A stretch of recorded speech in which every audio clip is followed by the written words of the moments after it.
자, 그런 상황 속에서 박근혜 정부 끝날 무렵에요. 어떤 일이 일어났냐. 제가 방송에 자주 했던 얘기지만은 전체 가계 중에서 60%가 소득이 후퇴하기 시작합니다. 4분기에는.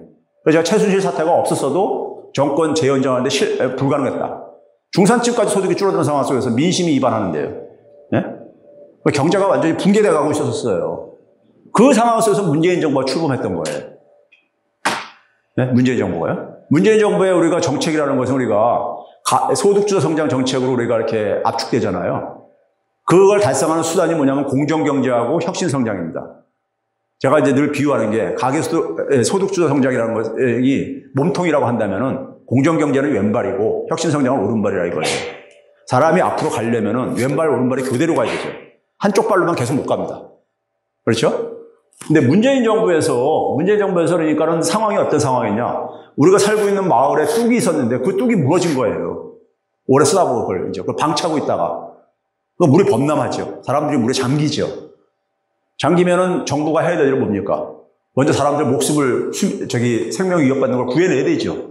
그리고 임시 주거시설도 제공해 줘야 되죠. 침수되고 그러니까요. 근데 근본 대책은 뭡니까? 뚝을 재건해야 될 게 아닙니까? 문재인 정부에서 한 게 뭐냐면 앞에 두 가지 이런 걸 한 거예요. 사람들은 막 급한, 발등에 떨어진 불을 막 끄고 이제 그런 건 어느 정도 성과를 거둔 거예요. 근데 이 뚝을 재건하는 건 아직 구체적인 성과가 안 나오고 있는 겁니다. 소위 혁신성장 부분이. 대통령께서 지금 두 가지가 가장 지금 대통령의 머리를 짓누르고 있는 게요. 소위 말해서 제가 표현할 때 K경제하고 K평화입니다. 한반도 문제하고 이 혁신성장의 성과, 이거 만들어내는 거. 이게 대통령의 지금 그러니까는, 저거고, 이게 참모들이 이걸 잘 그러니까 실행을 해줘야 되는데, 이게 지금 제대로 성과가 못 나오고 있는 겁니다. 거기다가 인구 구조도 굉장히 나빠져요. 저출산이 누적되면서 드디어 뭐냐면 2017년 5월 달에 집권했을 때 15세에서 64세로 우리가 경제활동 인구를 하는데 이게 줄어들기 시작해요. 묘하게 타이밍이 그 달부터요. 참 진짜 묘하게. 네? 저출산이 진행된 결과로요. 그러니까요. 그래서 지금 보게 되면요. 60세 이상이 1년에 보게 되면요. 1년에 그 얼마씩 증가하냐면요. 거의 60만 명 이상씩 증가하고 있습니다.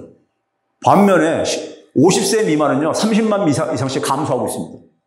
이게 현실이에요. 이거 쉽게 안 변합니다. 갈수록 더 심해지면 심해졌죠. 그렇죠? 자, 그런 상황 속에서 소위 말해서 이제 저소득층 소득 개선 이런 부분에 이제 개선을 했는데 문제는 그게 이제 충분치가 않은 거예요. 지금 연예가 충분치가 않고 거기다 이제 부동산 문제까지 하다 보니까는 그 성과조차도 굉장히 완화되고 있고요. 그래서 근데 이제 문제는 우리가 주목해야 될 게 뭐냐면은 최저임금 가지고 우리가 한 2년 동안 얼마나 우리 사회가 홍역을 치렀습니까요? 근데 결국은 어떻게 됐습니까? 최저임금 1만 원 달성 공약 포기했잖아요. 예? 지난해 2.8%, 올해도 그래서 사실상 그러니까 우리가, 예? 지금 박근혜 정부 때하고 최저임금 인상률이 거의 차이가 없어요. 연 증가율을 보게 되면. 이러려고 우리가 지난 2년 동안에 그렇게 최저임금 가지고 그렇게 에너지를 소비했는가? 예? 이런 게 생각이 들죠. 그리고 근로시간은 52시간 단축. 이것도 우리가 저녁 있는 삶, 이런 걸 가지고 하기 위해서, 장시간 근로가지고 과로 사는 문제, 이런 거 가지고 사회적인 공감대가 있었던 거예요. 그래서 공약으로 내세웠던 겁니다. 근데 이런 공약을 왜 제대로 추진이 안 됐느냐?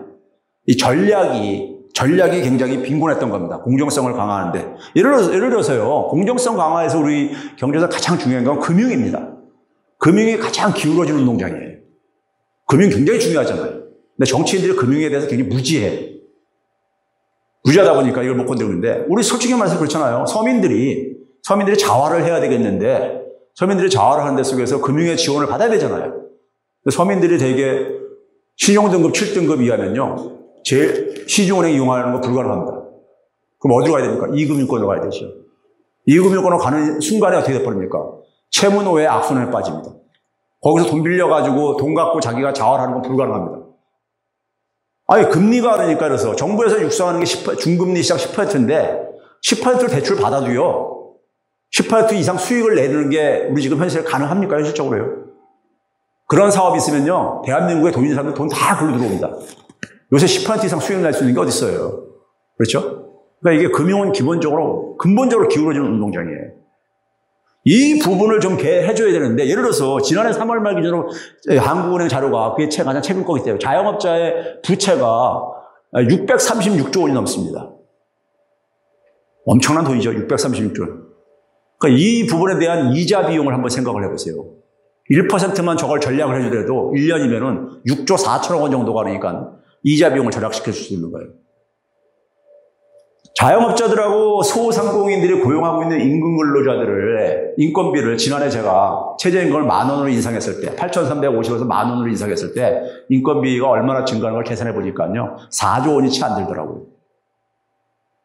그 인건비 인상시켜주고 이거 금융비용 1%만 금리 낮춰주자.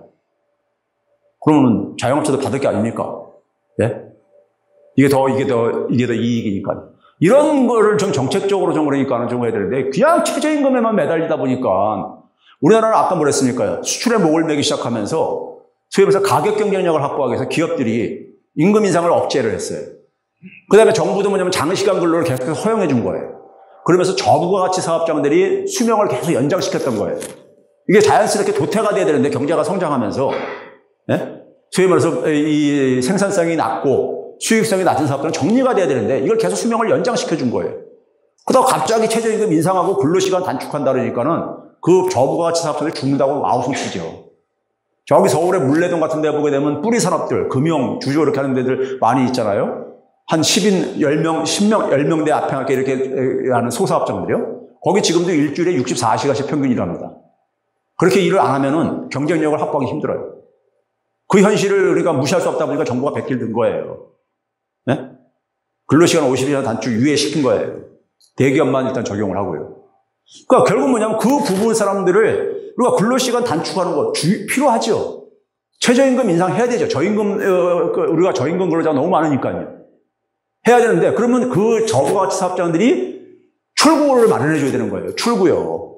그 사업을 접고 네? 수익성이 낮은 사업을 접고 그러니까 출구를 마련해 줘야 되는 거예요. 그게 바로 뭡니까? 산업재편이고 그게 바로 정부의 혁신성장의 목표인 거예요. 그게 안 된 상태 속에서 그냥 계속 밀어 올리니까는 아우성 치고 정부는 백기 들고 이렇게 돼버린 겁니다. 네? 그러니까 정부를, 국가를 운영한다는 것은요, 이건 아주 치밀한 전략이 필요하고 실력이 필요한 겁니다. 그냥 주장만 해도 되는 게 아니에요. 야당 시절은 그게 가능하죠. 뭐 지적하는 거 얼마나 쉬워요. 네? 그렇죠? 이게 실력이 필요한 겁니다. 그리고 정교한 전술과 전략이 필요한 거예요. 그러려면 제가 그래서 평상시 하는 얘기가 뭐냐면 정부는 뭐냐면은 마음 좋은 의사 가지고는 안 된다. 실력 있는 의사여야 된다.